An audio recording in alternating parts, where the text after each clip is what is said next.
అసలు ఇంతగా క్యాన్సర్ ఎందుకు పెరుగుతోంది?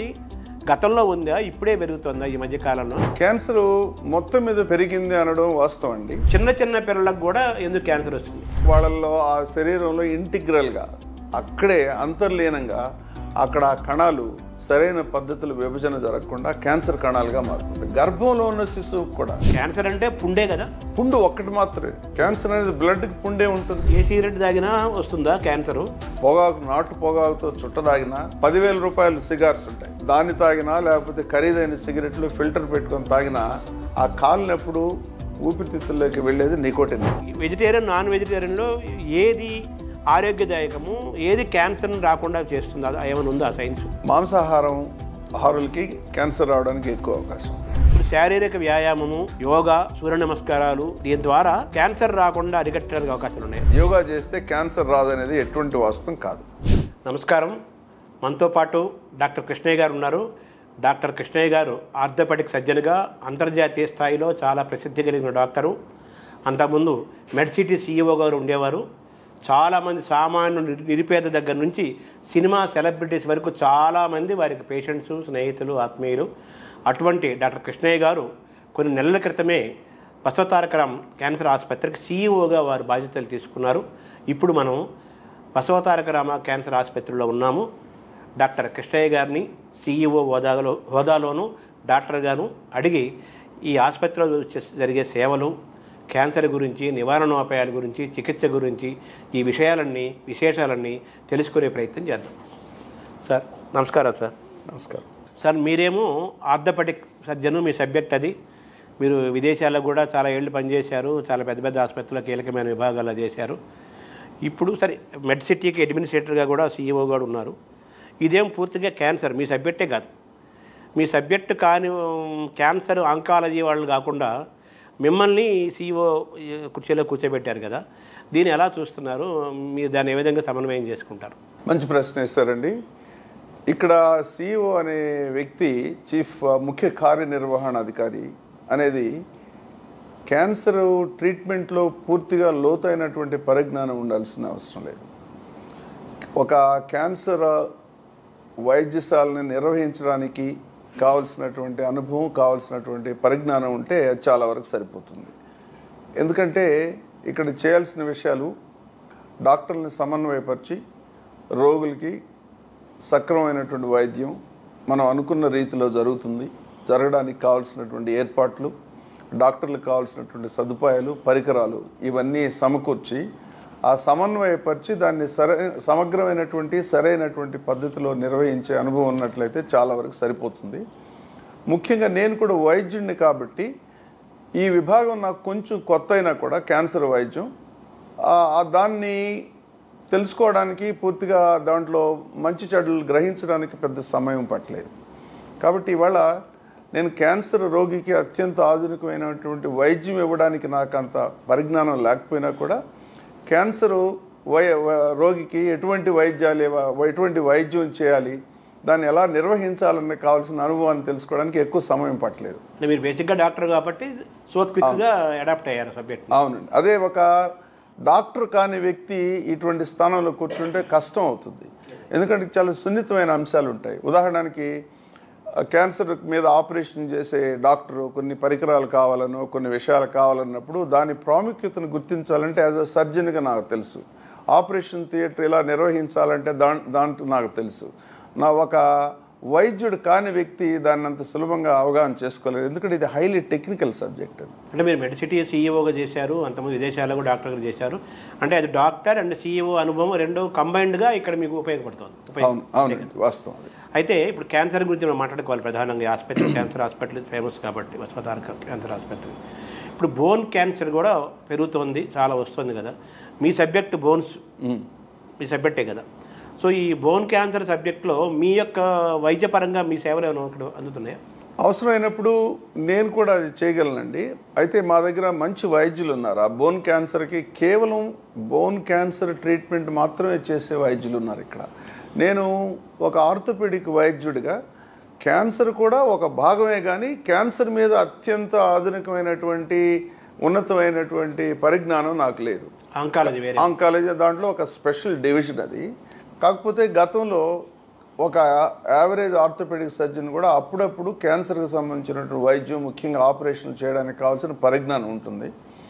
ఇంతవరకు నా అవసరం ఇక్కడ రాలేదు. కానీ మీరు అడిగారు కాబట్టి చెప్తున్నాను, సుమారు 15 సంవత్సరాల క్రితం నేను ఇక్కడ బోన్ క్యాన్సర్కి సంబంధించిన పేషెంట్కి ఇక్కడికి వచ్చి వైద్యం చేశాను. మీకు పూర్వ బంధం ఉంది ఇక్కడ ఉంది. అప్పుడు ఒక పేషెంట్కి ఇక్కడ cancer doctor, surgical oncologist operation చేయాల్సి వచ్చినప్పుడు బోన్ క్యాన్సర్ కూడా ఉంది కాబట్టి నన్ను పిలిపించారు. అప్పుడు ఆర్థోపెడిక్ పార్ట్ వరకు నేను చేసి ఆ భాగాన్ని పూర్తిగా తొలగించి అందులో కృత్రిమైన భాగం పెట్టాను. ఇప్పుడు ఈ మధ్య ఇక్కడ మీరు సీఈఓగా వచ్చిన తర్వాత ఏమైనా చేశారా అటువంటి? క్యాన్సర్కి సంబంధించినవి చేయలేదు యాజ్ ఇట్ ఈస్గా. కాకపోతే కొన్ని యాంపుటేషన్, ఒక పేషెంట్, ఒక చిన్నపిల్లకి యాంపుటేషన్ అంటే కాలు తొడ వరకు తీసేసినప్పుడు అది సరైన పద్ధతిలో లేనందువల్ల దాన్ని మళ్ళా సవరించి దాన్ని కృత్రిమైన కాలు పెట్టుకోవడానికి కావాల్సినటువంటి ఏర్పాట్లు చేయడానికి కావాల్సిన ఆపరేషన్ అనేది ఈ మధ్య చేయడం జరిగింది. ఇక్కడ నా అవసరం ఇంతవరకు రాలేదు. తర్వాత సార్, మనం క్యాన్సర్ అనేది ఒకప్పుడు నిన్న మొన్నటి వరకు ఒక 30-40 ఏళ్ల క్రితం సుమారు వరకు కూడా 30 ఏళ్ల క్రితం కూడా ఎవరికో చాలా చాలా రేరుగా ఆ మాట వినేవాళ్ళం. ఎవరో 1,00,000 మందికో 10 లక్షల మందికో 1 కోటి మందికో క్యాన్సర్ వచ్చిందంటే అమ్మో క్యాన్సర్ అనే ఒక ప్రత్యేకంగా అనుకునేవాడు. దాన్ని రాసపుండు ఏదో అనేవాడు తెలుగు పాతకాలంలో. ఇప్పుడు క్యాన్సర్ అనేది ఆయన వెళ్ళిపోయాడంటే మామూలు మొన్నటిదాకా హార్ట్ అటాక్ వెళ్ళిపోయారనో ఏదో వెళ్ళిపోయారని అనుకునేవాడు. ఇప్పుడు అలాగే క్యాన్సర్తో వెళ్ళిపోయారనే మాట ఎక్కువ వినపడుతుంది. చాలామంది చివరి దశలోనూ రకరకాల రూపాల్లో క్యాన్సర్తో వెళ్ళిపోతున్నారు అన్నమాట బాగా వింటున్నాము. క్యాన్సర్ పేషెంట్లు పెరుగుతున్నారు, క్యాన్సర్ యొక్క ఆసుపత్రులు పెరుగుతున్నాయి, ఈ ఆంకాలజీ స్పెషలైజేషన్ పెరిగిపోతుంది. అసలు ఇంతగా క్యాన్సర్ ఎందుకు పెరుగుతోంది? గతంలో ఉందా, ఇప్పుడే పెరుగుతుందా ఈ మధ్యకాలంలో? దానికి కారణం ఏంటి? క్యాన్సర్ మొత్తం మీద పెరిగింది అనడం వాస్తవం అండి. దానికి పలు కారణాలు ఉన్నాయి. ముఖ్యంగా జీవనశైలిలో మార్పు, ఆహారపు అలవాట్లలో మార్పు, ముఖ్యంగా మద్యపానం, ధూమపానం, కొన్ని కృత్రిమంగా చేసినటువంటి అడిటివ్స్ ఉంటాయి. ఆహారం నిల్వ కోసం కానీ అది ఆకర్షణీయమైనటువంటి రంగుల్లో ఉండడం కోసం రకరకాలుగా చేస్తూ ఉంటారు. వాటన్నిటిలో కూడా క్యాన్సర్ కారక పదార్థాలు ఉన్నాయనేది గుర్తించారు. ఇది ఒక కారణం. అలాగే జీవనశైలిలో మార్పు, ఉదాహరణకి శారీరక శ్రమ సరిగ్గా లేకపోవడం, నిద్రలేమి, తీసుకునే ఆహారం, అధిక బరువులు, ముఖ్యంగా డయాబెటీస్, ఇటు చాలా కారణాలు ఉన్నాయి క్యాన్సర్ రావడానికి. ఇవి కాకుండా ఇంకొక ముఖ్యమైన కారణం నా ఉద్దేశంలో, మన దేశంలో క్యాన్సర్ పెరగడానికి పూర్వం దాన్ని గుర్తించే విధానాలు ఉండేవి కాదు. మెడికల్ వ్యవస్థ, మెడికల్ క్యాన్సర్ ఉండేది కానీ పేషెంట్లు ఈ క్యాన్సర్ ఉంది, ముఖ్యంగా కడుపులో భాగాలను గుర్తించడానికి కావాల్సిన స్కానింగ్ విధానాలు అవి ఉండేవి కావు. అది అసలు దృష్టికి వచ్చేదే కాదు. రోగి చనిపోయినా కూడా చనిపోయాడు అనుకునేవాళ్ళు కానీ క్యాన్సర్ వల్ల చనిపోయాడని చెప్పుకునే పరిస్థితి ఉండేది కాదు. అది ఒక కారణం. ఇంకొక ముఖ్యమైన కారణం ఏంటంటే 1950 దశకంలో మనం చూసినట్లయితే భారతీయుడి సగటు వయసు 37 సంవత్సరాలు, ఇప్పుడు 68 సంవత్సరాలు డబల్ అయింది. అందువల్ల ఎప్పుడైతే వయసు పెరుగుతుంటుందో దానికి సమాంతరంగా క్యాన్సర్ వ్యాధి కూడా పెరుగుతుంటుంది. ఉదాహరణకి ఒక 90 సంవత్సరాల వయసు ఉన్న వ్యక్తిలో చూస్తే దాదాపు 50 నుంచి 60% క్యాన్సర్ రావడానికి అవకాశం ఉంటుంది. ప్రాస్టేట్ క్యాన్సర్ అయితే 80% ఉంటుంది 90 సంవత్సరాలు. అయితే అది దానివల్ల జబ్బుగా కనపడవచ్చు, కనపడకపోవచ్చు, అది వేరే విషయం. కానీ ప్రాస్టేట్లో అటువంటి మార్పులు అనేవి జరుగుతుంటాయి. కాబట్టి మనిషి సగటు జీవితకాలం పెరిగే కొద్దీ శరీరంలో ఉన్న కణాల్లో మార్పులు వచ్చేసి ఆ కణాల్లో రూపాంతరం చెంది మ్యూటేషన్ వచ్చేసి ఈ క్యాన్సర్ అనేది మొదలయ్యేసి అది క్రమేపీ పెరుగుతుంటుంది. కాబట్టి వయసు పెరిగే కొద్దీ క్యాన్సర్ పెరగడం సహజం. నా ఉద్దేశంలో అది ముఖ్యమైన కారణం. ఎక్కువ మంది సమాజంలో ఇప్పుడు 60 సంవత్సరాలు పైబడిన వాళ్ళు ఎవరు వృద్ధులు అనట్లేదు, యంగ్గా ఉంటున్నారు. వృద్ధులు అనడానికి డెఫినేషనే పూర్తిగా మారిపోయింది. 70-80 సంవత్సరాలని కూడా సహజసిద్ధంగా చురుగ్గా ఉండే పరిస్థితులు. కాబట్టి అదొక కారణం. రెండోది అన్డౌటెడ్లీ, దాంట్లో ఎటువంటి సందేహం లేదు, జీవన శైలిలో మార్పులు ఉన్నాయి. అది ఒక ముఖ్యమైనటువంటి కారణం. మూడోది డిటెక్షన్ కూడా ఎక్కువ పెరిగింది. అర్లీ స్టేజ్లోనే క్యాన్సర్ ఉందంటే ఇవాళ మనకున్నటువంటి అధునాతనమైనటువంటి డయాగ్నోస్టిక్ పద్ధతుల ద్వారా చాలా త్వరగా గుర్తించవచ్చు. అందువల్ల ఇన్సిడెన్స్ ఓవరాల్గా పెరిగింది. అంటే మామూలుగా వైద్యం పెరగటము, వైద్య సదుపాయాలు పెరగటం, వైద్య శాస్త్రం పెరగటం, డాక్టర్లు పెరగటం, దాంతోపాటు ప్రజల్లో కూడా వాళ్ళ ఆరోగ్యం పట్ల అవగాహన పెరగటం వల్ల గుర్తించగలుగుతున్నారంటారు. అవును. ఫ్రీక్వెంట్ చెకప్స్ ఉన్నాయి కదా, ఇప్పుడు మెడికల్ చెకప్స్ అంటారు, రెగ్యులర్ స్క్రీనింగ్ అంటారు. ఇవన్నీ అయినందువల్ల పూర్వం అటువంటి ఏమి ఉండేవి కాదు. 40 సంవత్సరాలు దాటిన తర్వాత ప్రతి 2 సంవత్సరాలకు ఒకసారి వెళ్ళి బాడీ చెకప్ చేయించుకుంటాం. అందులో ఒక్కోసారి బయటపడుతుంది, ప్రారంభ దశలోనే బయటపడుతుంది. పూర్వం అయితే అది పూర్తిగా ముదిరి బాగా అడ్వాన్స్డ్ స్టేజ్కి వచ్చిన దాకా తెలిసేది కాదు. ఇప్పుడు గుర్తిస్తున్నారు. గుర్తించినందువల్ల వైద్యం సులభతరం అవుతుంది, వైద్యం వచ్చేసి సింపుల్ అవుతుంది, అవుట్కమ్ కూడా బాగుంటుంది. అంటే ఒకప్పుడు అసలు డాక్టర్ దగ్గరికి వెళ్ళటం అనేది చాలా తక్కువ ఉండేది. తర్వాత వెళ్ళినా కానీ ఇన్ని స్పెషలైజేషన్స్, ఇన్ని టెక్నాలజీ ఒకప్పుడు ఉండేది కాదు. అవును, అంతే కదా. వస్తాం. షుగరు, బీపీ ఎటువంటివి లేకుండా చాలా క్రమశిక్షణ కలిగిన జీవన విధానము, జీవన శైలి, ఒక్క ట్యాబ్లెట్ కూడా ఆ రోజు వరకు వేసుకోకుండా జీవించిన వాళ్ళకు కూడా కొంతమందికి రకరకాల వయసుల వాళ్ళు కూడా చివరిలో 2 నెలల్లో 3 నెలల్లో 4 నెలల ముందో ఎప్పుడో మనకు తెలిసి క్యాన్సర్ అని తెలిసి వెళ్ళిపోవడం జరుగుతుంది కదా. దీన్ని ఎలా చూడాలి? ఇది కూడా చాలా చక్కటి ప్రశ్న వేశారండి. అంటే క్యాన్సరు కేవలం కొన్ని కారణాల వల్లే వస్తుందనేది కొంతవరకు తెలుసు మనకి. చాలాసార్లు ఎటువంటి కారకాలు కూడా ఉండవు. ఉదాహరణకి పొగ తాగేవాళ్ళు 100 మంది ఉంటే ఒక 20 మందికో 30 మందికి మాత్రమే క్యాన్సర్ వస్తుంది, మిగతా 70 మందికి ఎందుకు రాదు అంటే ఆ మెడికల్ పరిభాషలో ఏమంటారంటే పొగ తాగితే క్యాన్సర్ రావడానికి అవకాశం ఎక్కువ ఉంటుంది, అంతేగాని పొగతో డైరెక్ట్గా వస్తుంది అనేది లేదు. అలాగే అన్ని విధాల ఆరోగ్యకరంగా ఉన్నా కూడా శరీరంలో ఇందాక నేను చెప్పినట్టు కొన్ని కణాల్లోనే మార్పు వస్తుంది. అంటే ఒక కణం శరీరంలో నిరంతరం వచ్చేసి అక్కడ ఉన్నటువంటి కణాలు విభజన జరిగి పాత కణాలు వెళ్ళిపోతూ ఉంటాయి, కొత్త కణాలు తయారవుతూ ఉంటాయి. ఆ ప్రక్రియలో కొన్ని వందల వేల సార్లు, లక్షల సార్లు కూడా జరుగుతుంటాయి. అలాగా అదే కణం 2గా విడిపోతుంది, 2 మళ్ళీ 4గా విడిపోతుంది, కొన్ని వెళ్ళిపోతాయి, కొన్ని ముందుకు వెళ్తూ ఉంటాయి. ఆ విభజన భాగంలో మ్యూటేషన్స్ జరుగుతాయి. ఎక్కడో చిన్న లోపం, ఆ చిన్న లోపం వల్ల ఆ కణం సరైన పద్ధతిలో వెళ్లకుండా క్యాన్సర్ ఉంటుంది, కణంగా మారుతుంది. దానికి ఎంత ఆధునికమైన వైద్యం, ఎంత ఖరీదైన వైద్యం అయినా కూడా దాన్ని పూర్తిగా నివారించలేదు. అదే స్టేజ్ 1 అంటే అక్కడే ఉంటుంది. అప్పుడు అక్కడికి వెళ్ళి ఈ శస్త్రచికిత్స ద్వారా ఆ భాగాన్ని మాత్రం తీసేయగలిగితే పూర్తిగా నివారణకు కూడా అవకాశం ఉంటుంది. ఇప్పుడు మీరు అన్నారు కదా, ఇందాక 2 మాటలు అన్నారు. గతంలో మన ఇండియన్ యావరేజ్గా వాడు బతికే కాలం 30 ఏళ్ళు పెడితే ఇప్పుడు 60 దాటిపోయింది. 67 ఎంత ఉంది, 67, 68 ఉంది ఇండియన్ యావరేజ్ ఉంది. అంటే ఇప్పుడు ఈ 60 ఏళ్ళ వాళ్ళు 60 ఏళ్ళ కనిపించట్లేదు, ఇప్పుడు 40 ఏళ్ళ వాళ్ళ కనిపిస్తున్నారు, 80 ఏళ్ళ వాళ్ళు 60 ఏళ్ళ కనిపిస్తున్నారు. అయితే నేను అడగాలనుకున్న ప్రశ్న ఏంటంటే, వయసు పెరిగే కొద్దీ 30 నుంచి మన యొక్క మనిషి జీవించే ఇది పెరుగుతూ వస్తుంది. 30, 40, 50, ఇప్పుడు 67, 68కి నేను యావరేజ్ మనుషులు బతికే వచ్చింది. 80, 90 వయసు పెరిగే కొద్దీ క్యాన్సర్ పెరుగుతుంటుంది అన్నారు. బాగుంది. చిన్న పిల్లలకు కూడా ఎందుకు క్యాన్సర్ వస్తుంది?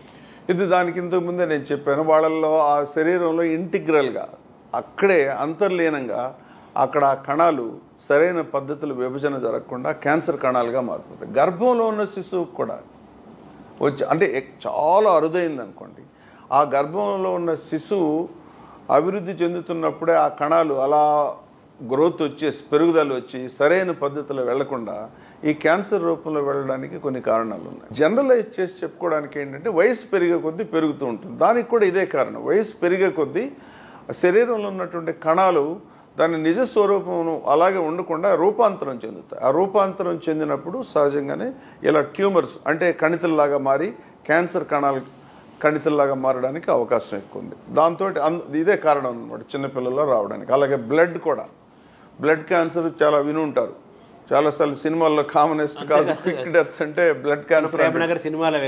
బ్లడ్ క్యాన్సర్ని చాలా ఈజీ అన్నమాట. ఒక మనిషిని చంపేయాలనుకుంటే బ్లడ్ క్యాన్సర్ వచ్చిందని చూపెట్టవచ్చు. సో ఈ బ్లడ్ క్యాన్సర్ కూడా ఎందుకనంటే శరీరంలో రక్త కణాలు వేగంగా మల్టిప్లై అవుతూ ఉంటాయి.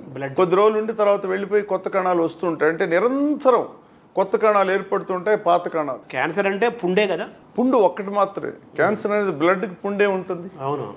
బయట శరీరంలో బయట కనిపించేదానికి ఉదాహరణకు రొమ్ము క్యాన్సర్ అనుకోండి, రొమ్ము లోపల భాగంలో క్యాన్సర్ కణితిలాగా ఏర్పడి అది ట్రీట్మెంట్ లేకపోతే క్రమేపీ పెరిగి ఆ చర్మాన్ని అంతా తొలిచేసి పుండులాగా ఏర్పడుతుంది. అలాగే కొన్ని చర్మానికి సంబంధించిన క్యాన్సర్లో అప్పుడు పుండులాగా అనిపిస్తాయి. మీరు చెప్పినటువంటి రాచపుండు అనేది పూర్వం లోపల జరిగే క్యాన్సర్లు తెలిసేవి కాదు. ఇది ఒక నా సమాధానం. అప్పుడు లోపల క్యాన్సర్ ఉంటుందనే తెలిసేది కాదు. బయట ఈ పుండులు మామూలుగా మానలేదు కాబట్టి రాచపుండు మానలేదు. ఎందుకు? పూర్వం ఏం చేసేవాళ్ళు, క్షురకుల చేత దాన్ని తీయించేవాళ్ళు, ఆ క్యాన్సర్ని కట్ చేసి తీసేవాళ్ళు బార్బర్స్. ఆ చేసినప్పుడు మామూలు పుండు అయితే పొయ్యి మారిపోయేది, కానీ క్యాన్సర్ పుండు మళ్ళా వచ్చేది. అందుకని రాచపుండు. అందుకని రుణ శత్రుశేషాలను ఉంచకూడదు అని కూడా అదొక సామెత కూడా వచ్చింది. రుణాన్ని శేషం ఉన్నదనుకోండి, అది క్రమేపీ మళ్ళీ పూర్వం స్థితికి వస్తుంది అనేది దానికి ఉదాహరణ. ఎందుకంటే క్యాన్సర్ అనేది తీసేసిన పోదు. మన తెలుగు రాష్ట్రాలు ఇప్పుడు మన ఆంధ్రప్రదేశ్ 2 భాగాలు విడిపోయింది కాబట్టి తెలుగు రాష్ట్రాలు అనుకుందాం, ఆంధ్రప్రదేశ్ తెలంగాణ. ఈ తెలుగు రాష్ట్రాల్లో అధికారికంగా ఇప్పుడు ఎంతమంది క్యాన్సర్ పేషెంట్లు ఉంటారు మీకున్న సమాచారం నివేదిక ప్రకారం? ఇది చెప్పడం కష్టం అండి. ఎందుకంటే మనకి అన్ని చోట్ల ఈ ఉన్న రికార్డ్ అంతా క్రోడీకరించి మొత్తం ఒక సెంట్రలైజ్ చేస్తే తప్ప చెప్పలేం. అదే పాశ్చాత్య దేశాల్లో ఉదాహరణకి ఆస్ట్రేలియా తీసుకున్నారనుకోండి, ఆస్ట్రేలియాలో ఆ సంవత్సరంలో ఎంతమంది క్యాన్సర్ వచ్చింది, ఏ క్యాన్సర్లు ఎంతమందికి వచ్చాయని నిర్దిష్టంగా చెప్తారు. దాన్ని క్యాన్సర్ రిజిస్ట్రీ అంటారు. మన దేశంలో కూడా ఇప్పుడిప్పుడే మొదలైంది. అంటే తెలుగు రాష్ట్రాల్లో ఒక లెక్క అంచనా అధికారికంగా మన దగ్గర రికార్డు రిజిస్ట్రీ లేకపోయినప్పటికీ కూడా సుమారు ఎంతమంది క్యాన్సర్ పేషెంట్లు ఉండవచ్చు? నా ఉద్దేశం కొన్ని లక్షలండి, కొన్ని లక్షల్లో ఉంటారు. నేను దానికి ఖచ్చితమైనటువంటి సమాధానం చెప్పలేను. క్యాన్సర్ అనేది చాలా చాలా వైడ్ అన్నమాట. ఒక 50 రకాల క్యాన్సర్లు ఉంటాయి, మళ్ళీ అందులో డివిజన్స్ ఉంటాయి ఏజ్ వైజ్. ఇలా చూసుకుంటూ పోతే దాన్ని నిర్దిష్టమైన ఈ పర్టికులర్ క్యాన్సర్ అన్నారనుకో, ఉదాహరణకి టంగ్ క్యాన్సర్ అనేది ఎంతమందికి వస్తుందంటే ఉదాహరణకి 5,000 మందిలో ఒకరికి వస్తుందని ఆ విధంగా చెప్పొచ్చు, కానీ టోటల్ ఎంతమంది అని చెప్పడం కష్టం. అంటే ప్రభుత్వాలు ఆ బాధ్యత తీసుకోవాలి కదా. ఇప్పుడు కేంద్ర ప్రభుత్వం ఈ మధ్యనే కొత్త పథకాలు కూడా దాన్ని రచిస్తున్నారు. దాని ప్రకారం ఏంటంటే క్యాన్సర్ స్క్రీనింగ్ అనేది పెట్టాలి. అంటే ప్రభుత్వాలు మన ఇంతకుముందు పోలియోకి ఎలాగా నివారణకి వ్యాక్సిన్ ద్వారా నివారించారో, అలాగే సమాజం లోపలికి వెళ్ళి గ్రామీణ ప్రాంతాల్లోకి రూరల్ ఏరియాస్ అంతా వెళ్ళి సర్వే చేసి ప్రారంభ దశలను గుర్తించి స్క్రీనింగ్ అలాగని చేయగలిగినట్లయితే, ఆ రికార్డును అంతా కానీ మనం కంప్యూటరైజ్ చేయగలిగినట్లయితే మనం మీరు చెప్పిన ప్రశ్నకు సమాధానం బాగా చెప్పొచ్చు. దాంట్లో భాగంగా మేము కూడా చేస్తున్నాం. ప్రభుత్వం దీన్ని తప్పనిసరిగా ఇంకా ముందుకు తీసుకెళ్ళాలి. ప్రారంభ దశలోనే గుర్తించి అలాగే క్యాన్సర్ కారకులైనటువంటి కారణాలైనటువంటి వాటిని కూడా ప్రజలకు పూర్తిగా వివరించి నివారణ అనేది ముఖ్యం. నివారణ వీలు కానప్పుడు ప్రారంభ దశలో గుర్తించడం చాలా ముఖ్యం. దానికి ఇవన్నీ కూడా ఉపయోగపడతాయి. ఇప్పుడు మన సినిమా మాల్స్కి వెళ్ళినా, సినిమా థియేటర్లకు వెళ్ళగానే ఆ ప్రారంభంలోనూ ఇంటర్వెల్లోనూ తప్పనిసరిగా ఒక యాడ్ కంపల్సరీగా వస్తుంది. మీరు చెప్పినట్టు పాన్ పరాగు గుట్కాలు దీనివల్ల క్యాన్సర్ వచ్చింది, మా కుటుంబమే నాశనం అయిపోయింది, ఇలా అయిపోయాము అని చెప్పి మనం చూస్తున్నాం.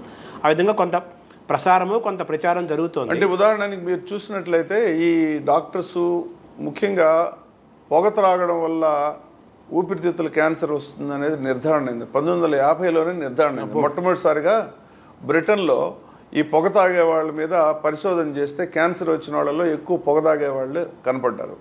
డాక్టర్స్ గ్రూప్ మీద చేశారు. ముందు పొగ తాగే డాక్టర్స్ని తీసుకొని వాళ్ళలో ఎంతమందికి క్యాన్సర్ వచ్చింది అని తెలుసుకున్న తర్వాత, ఓహో దీంట్లో పొగలో ఏదో ఉంది, దీంట్లో నికోటిన్ అనే పదార్థం ఉంది, ఇది క్యాన్సర్ కారకులు అని చెప్పేసి అక్కడి నుంచి పూర్తిగా దాని మీద సమగ్రంగా పరిశోధన చేసిన తర్వాత అది నిర్ధారణ అయింది. అయితే ఆ డాక్టర్లు దాన్ని దృష్టిలో పెట్టుకొని, ఉదాహరణకు మీరు ఈ మధ్య గమనించి ఉంటారు, సిగరెట్ ప్యాకెట్ మీద పొగ త్రాగడం ఇంతకుముందు హానికరం అనేవాళ్ళు, ఇప్పుడు ఇంకా దాన్ని ఉధృతిని పెంచి చావుకు కారణం అన్న అంతవరకు ముద్రించేంత క్యాన్సర్ వస్తుంది. క్యాన్సరా పొగాకు తాగడం వల్ల క్యాన్సర్ వస్తుందని, అంటే తాగేవాడికి పూర్తిగా ఈ విషయం చెప్పాలి, ప్రాణహాని ఉంటుందని చెప్పాలి. అంతవరకు ఇవన్నీ కూడా ఏంటంటే ఈ వాలంటీర్స్ వచ్చి ప్రభుత్వం మీరు ఈ విధంగా చర్యలు తీసుకోవాలి. ఇవన్నిటి కారణం ఏంటి, ఇవి క్యాన్సర్ కారకాలు, ఇతరత్ర ఆరోగ్యానికి హానికరాలు అని చెప్పి ఆ తీసుకునే వ్యక్తికి కావాల్సిన సమాచారం ఇవ్వాల్సిన బాధ్యత ప్రభుత్వం తీసుకుంది కాబట్టి అవి చూస్తున్నాం ఇవాళ. ఇప్పుడు బీడీ, సిగరెట్టు, చుట్ట, సిగార్స్ అంటారు. మళ్ళీ ఈ సిగరెట్లో ఫిల్టరు, అందులో చాలా కాస్ట్లీవి, చీప్వి, ఇలా ఇన్ని రకాలు ఉన్నాయి కదా. నిరుపేదలు, గిరిజనులు, అట్లా నిరక్షరాస్యులు వాళ్ళు చుట్టని గొంతు దాకా తీసుకెళ్ళి తాగటం దానివల్ల వస్తుంది అంటున్నారు. కానీ బాగా చదువుకున్న వాళ్ళు, పెద్ద హైలీ ఎడ్యుకేటెడ్ వాళ్ళు కూడా స్టైల్ ఇప్పుడు ఆడవాళ్ళు కూడా సిగరెట్ తాగుతున్నారు. మనం చూస్తున్నాం, దృశ్యాలు చూస్తున్నాం హైదరాబాద్లో. సో మరి ఏ సిగరెట్ తాగినా వస్తుందా క్యాన్సరు? మంచి ప్రశ్న అండి ఇది కూడా. మూడోసారి లోపల ఉండేది అన్నింటిలో వచ్చేసి ఇథైల్ ఆల్కహాలే. అది సారాయి తాగినా లేకపోతే 10,000 రూపాయల బాటిల్ తాగినా ఇథైల్ ఆల్కహాలే. అలాగే శ్రీకాకుళంలో పొగాకు, నాటు పొగాకుతో చుట్ట తాగినా 10,000 రూపాయలు సిగార్స్ ఉంటాయి, అవును, దాన్ని తాగినా లేకపోతే ఖరీదైన సిగరెట్లు ఫిల్టర్ పెట్టుకొని తాగినా ఆ కాలినప్పుడు ఊపిరితిత్తుల్లోకి వెళ్ళేది నికోటినే. ఆ తాగే విధానంలో కానీ ఆ ఫీలింగ్ కానీ అక్కడ ఉన్నటువంటి అనుభూతిలో మార్పు వస్తుంది, అంతేగాని దాంట్లో ఉండే హానికరమైన పదార్థాలు సేమే. అంటే ఈ ఫిల్టర్ అన్నారు కదా, ఫిల్టర్లో కొంతవరకు ఫిల్టర్ చేస్తుంది అంటారు, అది ఎంతవరకు నిజమో తెలీదు. పూర్తిగా ఫిల్టర్ చేస్తే అసలు తాగడం ఎందుకు? తాగేదే ఆ నికోటిన్ శరీరంలోకి వెళ్ళి కిక్ రావడానికి. మరి దాన్ని తీసేస్తే ఇంక తాగడం ఎందుకు? బెండు కాల్చినట్టు ఉంటుంది కదా, అందుకని పూర్తిగా తీయకూడదు. అది చుట్ట తాగినా 10,000 రూపాయల సిగారు తాగినా అది ప్రమాదకరమే, క్యాన్సర్ 100% వస్తుంది. 100% తర్వాత మద్యం గురించి కూడా చెప్పారు, మద్యం వల్ల కూడా క్యాన్సర్ వచ్చే అవకాశం ఉంది. మద్యంలో కూడా ముఖ్యంగా లివర్ క్యాన్సర్ రావడానికి అవకాశం ఉంది. మద్యం హానికరాల్లో హాని చేసే చాలా విషయాల్లో క్యాన్సర్ ఒకటి. ముఖ్యంగా లివరు తీసుకున్న మద్యం అంతా లివర్లో దాని మీద పనిచేసి లివరు కృషి చేసి దాన్ని డీటాక్సిఫై చేస్తుంది అనమాట. ఆ ప్రక్రియలో దాని శక్తికి మించి, మోతాదుకి మించి ఆల్కహాల్ తీసుకున్నట్లయితే ఒక స్థితికి వచ్చిన తర్వాత లివర్ ఆ పని చేయలేక లివర్ పూర్తిగా ఫెయిల్యూర్ కావడం ఒకటి. లివర్ ఫెయిల్యూర్ చాలా కామన్. కొన్నిసార్లు క్యాన్సర్గా మారడానికి కూడా అవకాశం ఉంటుంది. కళ్ళు వల్ల కూడా క్యాన్సర్ వస్తుందా? కళ్ళులో కూడా ఇథైల్ ఆల్కహాల్ ఉంటుంది, తక్కువ మోతాదులో ఉంటుంది. ఆల్కహాల్ వల్ల ఎటువంటి దుష్ప్రభావం ఉంటుందో కళ్ళులో కూడా అంతే ఉంటుంది. కాకపోతే కళ్ళు అనేది సహజ సిద్ధంగా తయారైనటువంటి ఆల్కహాల్. చెట్లో అది పులిసి అక్కడ ఉన్నట్టు ఏదైనా సరే, సింపుల్గా చెప్పాలంటే ఏ కార్బోహైడ్రేట్ తీసుకున్నా అది షుగర్గా మారుద్ది.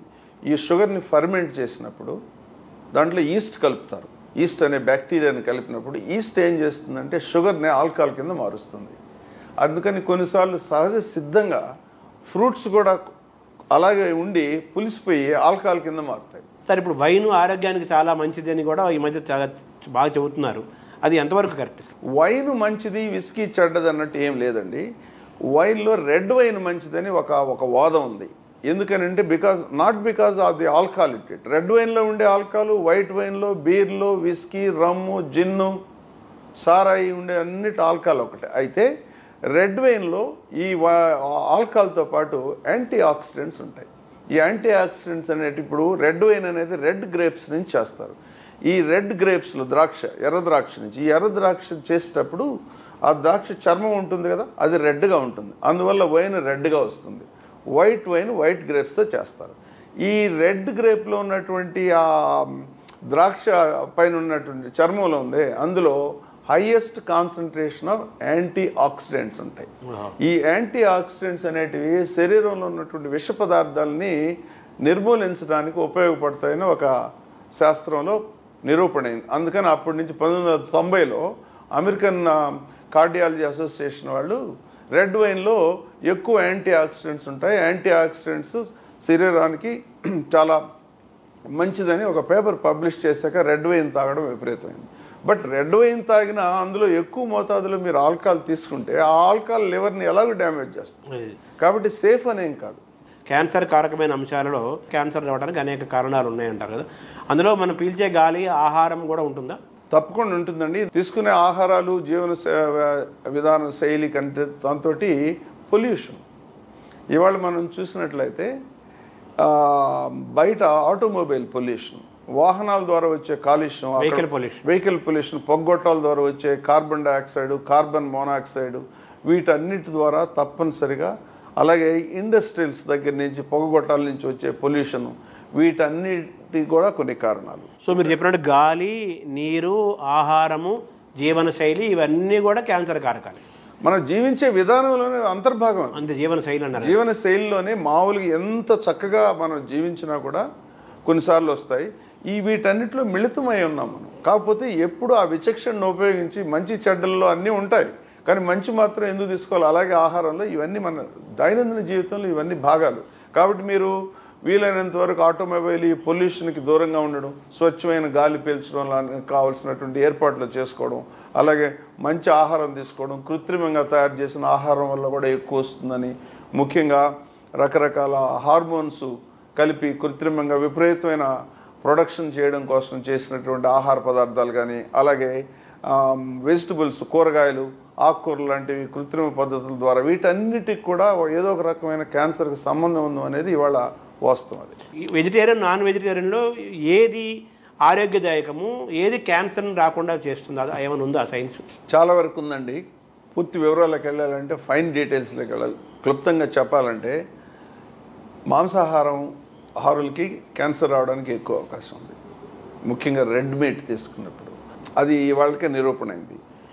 ఎక్కువ మోతాదులో మాంసాహారం తీసుకున్నప్పుడు, ఉదాహరణకు ఒకటి చెప్తాను, ఎక్కువ మోతాదులో మాంసాహారం తీసుకున్నప్పుడు క్వాంటిటీ తక్కువ తింటారు. అదే వెజిటేటివ్ శాకాహారం అనుకోండి, బల్క్ ఎక్కువ ఉంటుంది.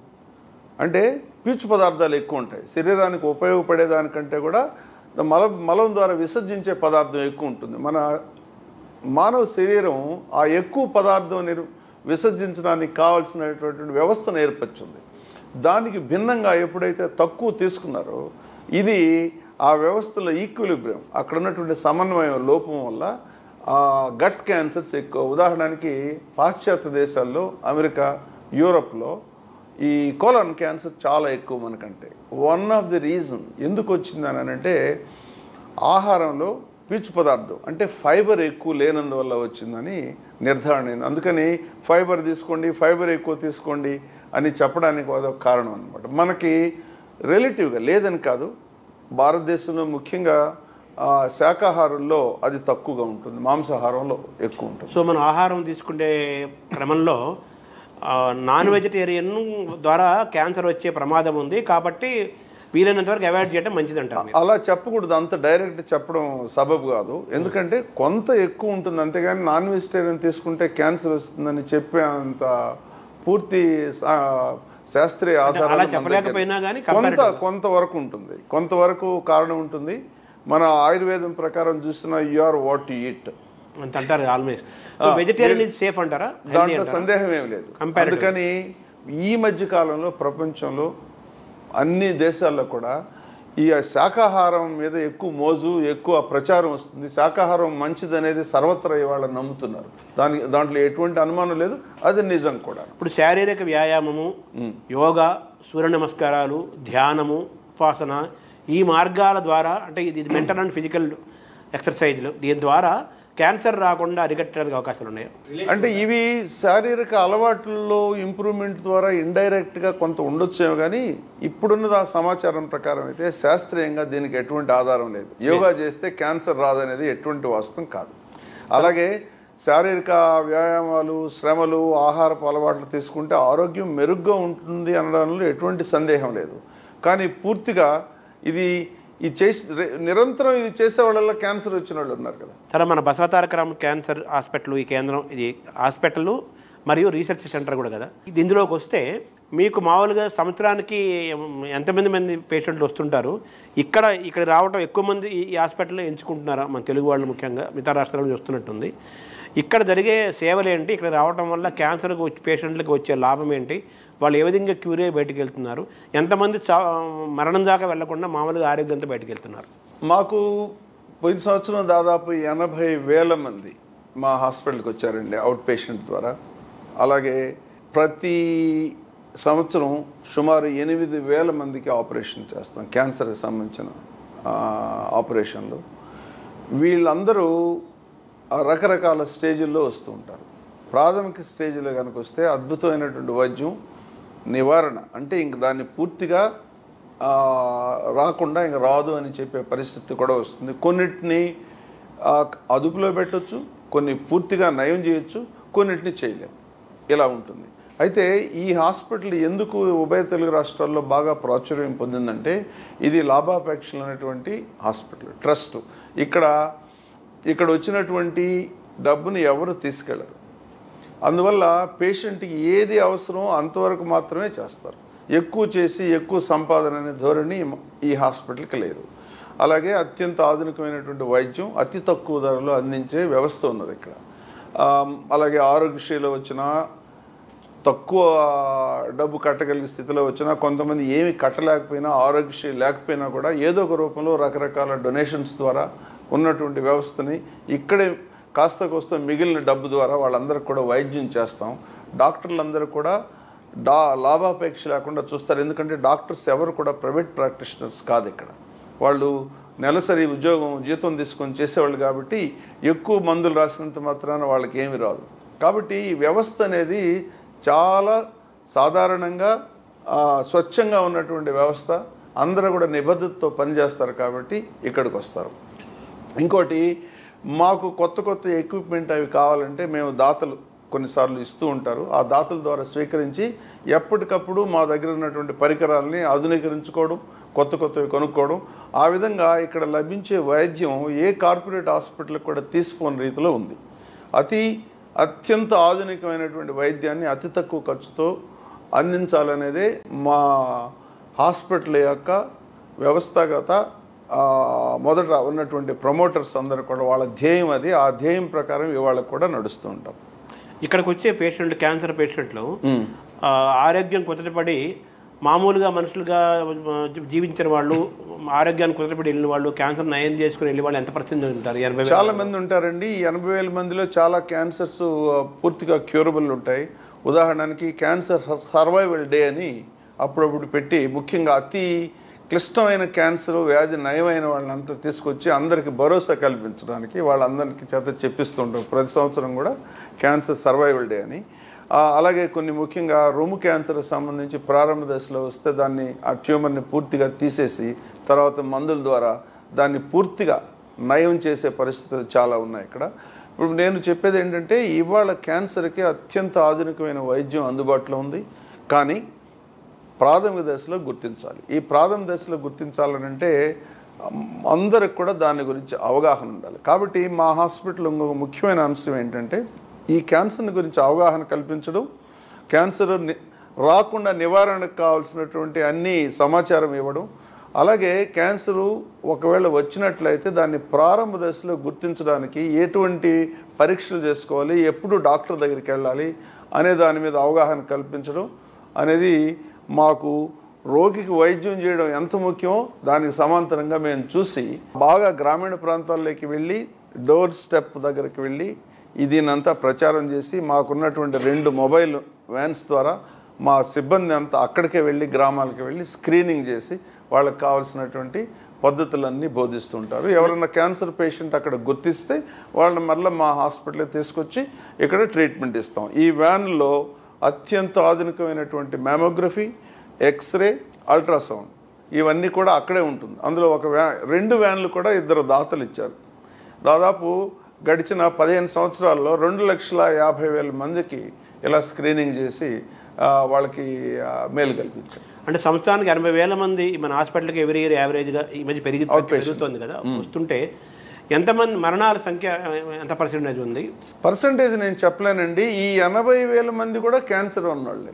ఇది ఎందుకంటే మాది టెర్షియరీ రెఫరల్ సెంటర్. అంటే ఇది ప్రైమరీ సెంటర్ అంటే మనిషి వచ్చి చూపించుకుంటాడు, అందులో 100 మంది చూస్తే 2కో 3కో క్యాన్సర్ ఉంటుంది. అటువంటిది కాదు. మా దగ్గరికి వచ్చేవాళ్ళు 99% క్యాన్సర్ ఉన్నోళ్లే వస్తారు. తేలిన తర్వాత వేరే చోట చూపెట్టుకొని క్యాన్సర్ ఉందన్న తర్వాత మాది రెఫరల్ సెంటర్. సో కాబట్టి వన్స్ ఇన్ వైల్ ఎప్పుడో చాలా అరుదుగా వేరే చోట క్యాన్సర్ అనుకున్నా కూడా మా వాళ్ళు మళ్ళీ పరీక్ష చేసి ఇది క్యాన్సర్ కాదు అని కొన్నిసార్లు నిర్ధారణ చేస్తూ ఉంటారు.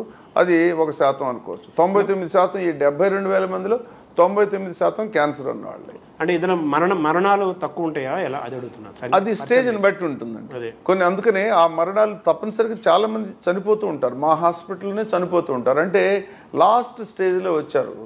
అయితే చనిపోతుందని డాక్టర్కి తెలుసు, రోగికి తెలుసు, రోగికి కుటుంబ సభ్యులకు తెలుసు, అయినా కూడా వైద్యం చేస్తాం. ఎందుకంటే ఆ మిగిలిన రోజుల్లో కూడా సాంత్వన కలగడానికి, రోగికి ఉపశమనం కలగడానికి, బాధను నివారించడానికి, అక్కడ దాని ద్వారా క్యాన్సర్ ద్వారా వచ్చేటువంటి దుష్ప్రభావం, ఉదాహరణకి వామిటింగ్స్, కాన్స్టిపేషను, బ్లీడింగు, నొప్పి ఇవన్నీ వస్తూ ఉంటాయి. దీన్ని తగ్గించడానికి పాలియేటివ్ కేర్ అని ఒక ప్రత్యేకమైనటువంటి వార్డు మా దగ్గర ఉంది, డిపార్ట్మెంట్ ఉంది. ఆ డిపార్ట్మెంట్లో ఉన్నటువంటి డాక్టర్లు ఇటువంటి రోగులకు మాత్రమే వైద్యం చేస్తారు. అంటే మిగతా డిపార్ట్మెంట్లో ఇది వ్యాధి నయం కాదు, పేషెంట్ ఎక్కువ రోజులు బ్రతకడు అని నిర్ధారించిన తర్వాత పాలియేటివ్ కేర్కి పంపిస్తారు. ఈ పాలియేటివ్ కేర్లో వాళ్ళు రకరకాల చికిత్సా విధానాల ద్వారా ఆ రోగికి సాంత్వన చేకూరుస్తారు. అలాగే వాళ్ళకి కావాల్సినటువంటి మానసిక స్వాంతన పేషెంట్కి కానీ రోగి యొక్క బంధువులను కూడా ఓదార్చాల్సినటువంటి అవసరం ఉంది. కాబట్టి దానికి కావాల్సిన సైకాలజిస్టులు, సోషల్ వర్కర్స్ అందరూ కూడా కలిపి ఒక బృందంలాగా వీళ్ళకి వైద్యం అందించే సదుపాయం ఉంది. అంటే వీళ్ళు గ్యారంటీ చనిపోతారు అని కొన్ని రోజుల్లోనే నెలల్లోనే వెళ్ళిపోతారు అనుకున్న వాళ్ళకి ఈ పాలియేటివ్ కేర్ ద్వారా వాళ్ళకి ఎటువంటి కష్టము మానసికంగాను శారీరకంగా ఎటువంటి కష్టం లేకుండా సుఖంగా వాళ్ళ ప్రాణం పోయే వాతావరణాన్ని ఇక్కడ మీకు ఉంటుంది. ఆ చివరి రోజుల్లో చివరి రోజుల్లో బాధతోటి నిరంతరం సఫర్ కాకుండా ఉండడానికి కావాల్సినటువంటి చికిత్సా విధానాన్ని పాలియేటివ్ కేర్ అంటారు. చాలా అద్భుతమైనటువంటి విధానం, ఆధునిక విధానం కదా. ఇది ఖరీదైందా లేకపోతే అందరికి అందుబాటులో ఉంటుందా? ఇది అందరికీ అందుబాటులో ఉంటుందండి. కొన్నిసార్లు ఫ్రీగా కూడా చేస్తాం. మా దగ్గర కొంతమంది పేషెంట్స్ వచ్చి క్యాన్సర్ చివరి స్థితికి వచ్చింది, ఎండ్ ఆఫ్ ది రోడ్ వచ్చేసింది, అయినా కూడా విపరీతమైన నొప్పులు ఉంటాయి, బాధ భరించలేకుండా ఉంటారు. వాళ్ళ కోసం ఒక ఫండ్ కూడా క్రియేట్ చేశాం. ఇప్పుడు మాలో క్యాన్సర్ అనగానే క్యాన్సర్ వచ్చిందంటే గ్యారెంటీగా వీళ్ళు పోతారు, చచ్చిపోతారు అనే వాస్తవం కాదు. నిన్న మొన్నటి దాకా ఉండేది, ఇప్పుడు అది అవసరం లేదంటారా? అస్సలు అవసరం లేదు. ఇప్పుడు క్యాన్సర్ అనేది తప్పనిసరిగా క్యూరబుల్ ఫస్ట్ సెంటర్. అయితే దానికి చాలా కండిషన్స్ ఉంటాయి. కండిషన్స్ అప్లై అంటారే, అంటే ఏ స్టేజ్లో ఉంది, ఏ ఆర్గాన్ క్యాన్సరు, ఆ క్యాన్సర్లో ఒకే ఆర్గాన్లో రకరకాలు ఉంటాయి. ఉదాహరణకు థైరాయిడ్లో తీసుకుంటే థైరాయిడ్లో ఒక స్టేజ్లోనే 4 రకాల క్యాన్సర్స్ ఉంటాయి. ఒక క్యాన్సరు చాలా మృదువైందని చెప్పొచ్చు, అంటే అదేం పెద్ద హార్మ్ఫుల్ కాదు, పేరు క్యాన్సరే కానీ గంగిగోవ లాంటి క్యాన్సర్ అది. ఇంకోటి స్టేజ్ 1లో ఉన్న కూడా అది మహా ఉధృతంగా ఉంటుంది అది. అట్లా ఆ రకరకాల క్యాన్సర్లు ఉంటాయి, రకరకాల ఆర్గాన్లు ఉంటాయి. ఇప్పుడు బ్రెయిన్లో క్యాన్సర్ అనుకోండి, దాన్ని ఆపరేషన్ చేసి వెంటనే తీసేయలేరు, ఎందుకంటే బ్రెయిన్ టిష్యూని తీసేయలేరు. అట్లా దానికంత సింపుల్గా చెప్పండి అటువంటి పరిష్కారం లేదు. మన బసవతారక క్యాన్సర్ ఈ కేంద్రం ద్వారా క్యాన్సర్ రాకుండా ఉండటానికి, ఒకవేళ క్యాన్సర్ వస్తుందా రాదా తెలుసుకోవడానికి, వివిధ దశలు తెలుసుకోవడానికి, వీటన్నిటికీ మీరు ఏమన్నా ఒక ప్రసారము ఏదన్నా చేస్తున్నారా? ప్రచారం మేము వైద్యాన్ని గురించి ప్రచారం మేము చేసుకోండి, అది మా పాలసీ. కాకపోతే క్యాన్సర్ నివారణకి ఇందాక నేను చెప్పినట్టు క్యాన్సర్ నివారణకి మార్గాలు, క్యాన్సర్ స్క్రీనింగ్కి మార్గాలు అన్నీ కూడా మా కార్యకర్తలు, మా సిబ్బంది 2 రాష్ట్రాలని మొత్తం అక్కడికే వెళ్ళి అక్కడికి ప్రచారం చేస్తారు. అలాగే మా వెబ్సైట్లోకి వెళ్ళి చూసినా కూడా త్వరలో దాన్ని ఇంకా ఎక్కువ చేస్తాం. వెబ్సైట్లోకి వెళ్ళినా కూడా ఏ క్యాన్సర్ కారకులు ఏంటి, తర్వాత ఏ విధంగా, ఉదాహరణకి ఒక స్త్రీ అనుకోండి రొమ్ము క్యాన్సర్ రోజు తనకై తను పరీక్ష చేసుకుంటే ఏదైనా చిన్న కణితి తెలిసిందనుకోండి, బిగినింగ్లోనే ప్రారంభ దశలోనే వెళ్ళి డాక్టర్ చూపించుకోగలిగితే అది పూర్తిగా నయం అవుతుంది. దాన్ని గుర్తించడం ఎలాగా, ఇటువంటి విధానాలన్నీ కూడా చెప్పాలని ఆకాంక్ష, అవేర్నెస్ని. కాబట్టి త్వరలో దీన్ని చాలా ఇంకా బాగా విశాలంగా తీసుకెళ్ళి cancer prevention and cancer screening అనేది ఒక పెద్ద డిపార్ట్మెంట్ని క్రియేట్ చేయాలని నా కోరిక. త్వరలో దాన్ని చేస్తాం. తీసుకెళ్ళి మొత్తం క్యాన్సర్ రహిత కాకపోయినా కూడా క్యాన్సర్కి కావాల్సినటువంటి సమాచారంలో లోపం లేదు అన్నట్టు చేయాలనేది మా కోరిక. అంటే ప్రపంచంలో క్యాన్సర్ అన్ని దేశాల్లో పెరుగుతోంది. The best advanced cancer hospitals అంటే ది నెంబర్ 1 ఏది? ఈ హాస్పిటల్ ఏ స్టేజ్లో ఉంది, ఏ స్థాయిలో ఉంది? నెంబర్ 1 ప్రపంచంలో ఎండి ఆండర్సన్ అని అమెరికాలో హ్యూస్టన్ నగరంలో ఉంది. అద్భుతమైంది. ఎంత అద్భుతమైందంటే చాలా ఉన్నాయి వాళ్ళ స్టాటిస్టిక్స్. ఉదాహరణకి పోయిన సంవత్సరం 60 కొత్త క్యాన్సర్ డ్రగ్స్ కనుక్కుంటే 30 వాళ్ళ హాస్పిటల్లోనే కనుక్కున్నారు. పోతే బసవతారకం హాస్పిటల్ అనేది భారతదేశంలో 2-3 స్థానాల్లోనే ఉన్నాం. కొన్ని విషయాల్లో నెంబర్ 1గా కూడా ఉన్నాం. భారతదేశంలో నీతి ఆయోగ్ అనేది ఒక ప్రతిష్టాత్మకమైనటువంటి సంస్థ. మాది బెస్ట్ ట్రస్ట్ క్యాన్సర్ హాస్పిటల్ అని మమ్మల్ని సర్టిఫై చేశారు. నీతి ఆయోగ్ అంటే పూర్వ రూపంలో ప్లానింగ్ కమిషన్. అలాగే కొన్ని సంస్థలు సర్వే చేసి, ఉదాహరణకి హెడ్ అండ్ నెక్ క్యాన్సర్ ట్రీట్మెంట్లో మాది నెంబర్ 1, అలాగే పీడియాట్రిక్ దాంట్లో నెంబర్ 2, అలాగే బోన్ మ్యారో ట్రాన్స్ప్లాంట్స్లో దక్షిణ భారతదేశంలో 1-2 స్థానాల్లోనే ఉన్నాం. ఇవి కాకుండా 2 ఉభయ రాష్ట్రాల్లో European society for medical oncology అనే సంస్థ మా ఒక్క హాస్పిటల్ మాత్రమే గుర్తించింది, దానికి కావాల్సినట్టు ఇలా ఉన్నాయని. ఇంకోటి ఇండియన్ క్యాన్సర్ సొసైటీ మా ఒక్క హాస్పిటల్ని గుర్తించి ఆర్థిక సహాయం కావాలంటే మా ఒక్క హాస్పిటల్కి మాత్రమే ఇస్తుంది, మిగతా ఏ హాస్పిటల్కి ఇవ్వదు. సర్టిఫైడ్ అనమాట. ఇట్లా చాలా మైలురాళ్ళే సాధించాము. సుమారు 100 పడకలతోటి 20 సంవత్సరాల నుంచి మొదలుపెట్టి ఇవాళ 650 పడకల స్థితికి ఎదిగాము. అలాగే మీకు తెలిసే ఉంటుంది, ఉభయ తెలుగు రాష్ట్రాల్లోనే కాకుండా చుట్టుపక్కల రాష్ట్రాల్లో కూడా క్యాన్సర్ అని అంటే మొదట గుర్తొచ్చేది బసవతారకం హాస్పిటల్. ముఖ్యంగా పేదలు, దిగువ మధ్య తరగతి చెందిన వాళ్ళందరూ కూడా ఇక్కడికి వెళ్తే సరైన వైద్యం తక్కువ ఖర్చుతోటి దొరుకుతుంది అనేటువంటి ఒక భరోసా కల్పించి విశ్వాసం కలిగింది.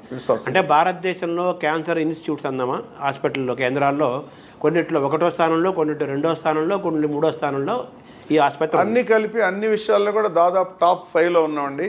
మా కోరిక ఏంటంటే వచ్చే 5 సంవత్సరాల్లో అన్నిట్లో నంబర్ 1గా ఉండాలనే దానికి కావాల్సినటువంటి మార్గాలన్నీ వేస్తున్నాం. ఇందాక మీరు ప్రపంచంలో నెంబర్ 1 దాకా హాస్పిటల్ చెప్పారు కదా, ప్రపంచంలో ఈ హాస్పిటల్ ఎక్కడ ఉంది? అంటే ఇప్పుడు రేటింగ్ ప్రపంచంలో కొన్ని విషయాల్లో మేము గుర్తించదగిన స్థానంలో ఉన్నాము.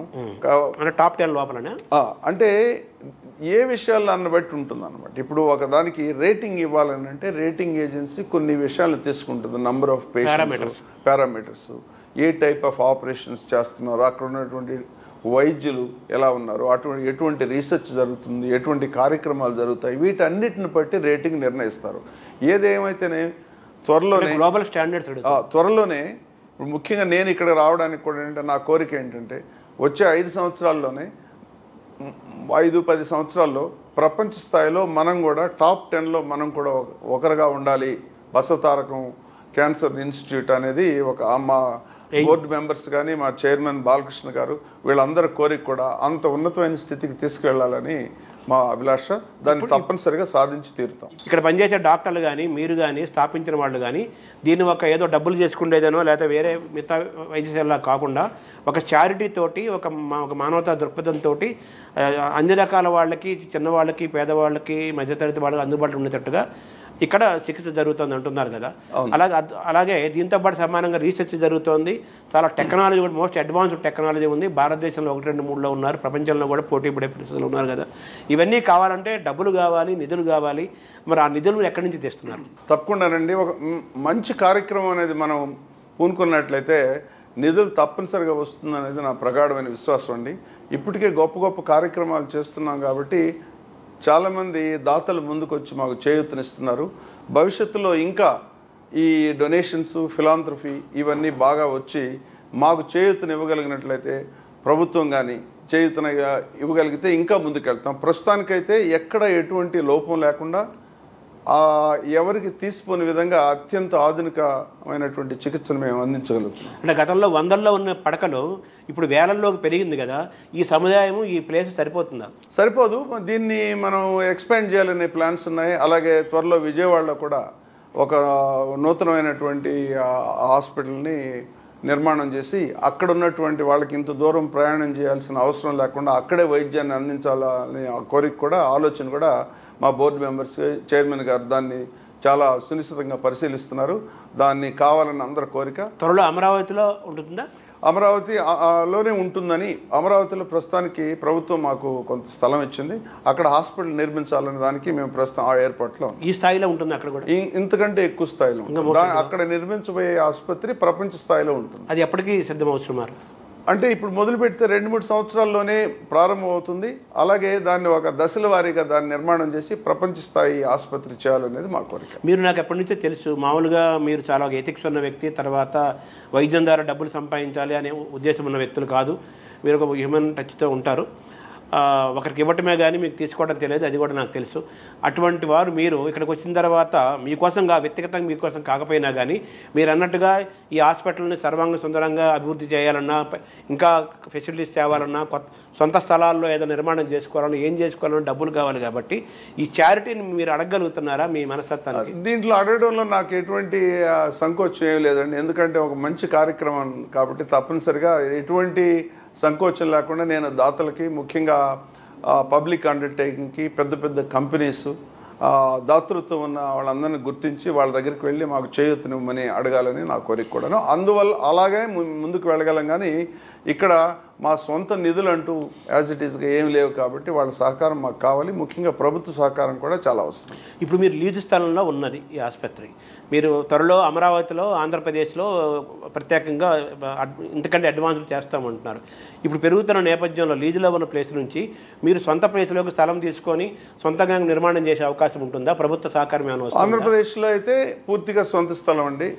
తెలంగాణలో కూడా అదే ఆలోచనలు ఉన్నాం. ప్రభుత్వం కూడా మాకు ఇప్పుడున్నటువంటి ప్రభుత్వం చాలా ఉదారమైనటువంటి మనసుతోటి మాకు చేయూతనివ్వడానికి ఆసక్తి చూపెట్టారు. కాబట్టి వాళ్ళ సహాయ సహకారాలు తీసుకొని తప్పనిసరిగా ఆ విధంగా చేయాలనేది మాకు. ఇంకో స్థలంలో ఎక్స్పాన్షన్ చేసుకునే అవకాశం ఉందా తెలంగాణలో కూడా? తప్పకుండా ఉందండి. ఆ విధంగా ముఖ్యమంత్రి గారు కూడా చాలా ఉదారంగా మమ్మల్ని ఆశీర్వదించి మేము చేస్తున్న మంచి కార్యక్రమాన్ని గుర్తించి మాకు సహాయం చేయడానికి వారు ముందుకు వచ్చారు కాబట్టి వారి సహాయ సహకారాలు తప్పనిసరిగా తీసుకొని దీన్ని ఇంకా విస్తరించి ఎక్కువ మంది రోగులకి సేవలు చేయాలనేది మా కోరిక. తెలంగాణ ముఖ్యమంత్రి రేవంత్ రెడ్డి దృష్టికి ఈ స్థలం గురించి, డెవలప్మెంట్ గురించి ఆయన దృష్టికి తీసుకెళ్లారు. వారికి తెలుసు అండి, దీని గురించి పూర్తిగా తెలుసు. అందుకని మేము మాకు లీజ్ కావాలని అడిగినప్పుడు వారు ఎటువంటి ఒక్క క్షణం కూడా ఆలోచించకుండా వెంటనే ఎంతో గొప్ప మనసుతోటి వెంటనే దాన్ని శాంక్షన్ చేసి అమలు జరిగేటట్టు చూడగలిగారు.